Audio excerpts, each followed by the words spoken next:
Le professeur Raman Diallo, ancien premier vice-président du conseil régional et tout premier secrétaire général de l'université de Maroua, a été porté à la tête de l'exécutif régional de l'extrême nord par les conseillers lors d'un scrutin compétitif. Originaire de Salak dans le département du Diamaré, il s'est largement imposé avec 74 voix contre 15 pour son challenger, Rodo Marcel, originaire du Mayo d'Anaï.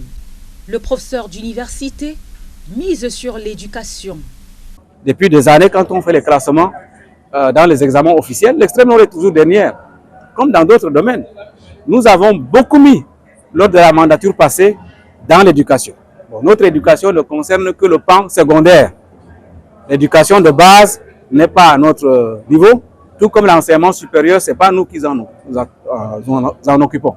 Donc nous essayons essentiellement de mettre le paquet sur l'enseignement secondaire où il y a eu des constructions de salles de classe, il y a eu des équipements par rapport au lycée technique et collège technique, il y a eu des constructions, des ateliers, mais cela ne suffit pas. Sur plus de 400 établissements que nous avons, 83, 84, je crois, donc sont du domaine technique.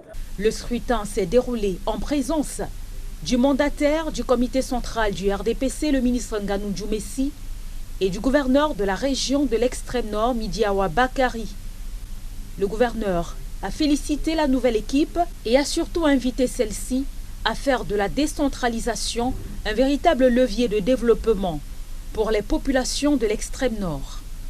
Votre mandat s'inscrit dans la continuité de la vision politique du chef de l'État, son Excellence Paul Biya, qui a fait de la décentralisation un axe majeur de la modernisation de l'État et du développement participatif. La nouvelle équipe prend fonction dans une région confrontée à d'importants défis socio-économiques et post-électoraux. Malgré ces difficultés, l'extrême nord nourrit de fortes attentes et espère que ce nouvel exécutif, impulsé par le professeur Raman Diallo, saura promouvoir une gouvernance de proximité et un développement durable au bénéfice de ses populations.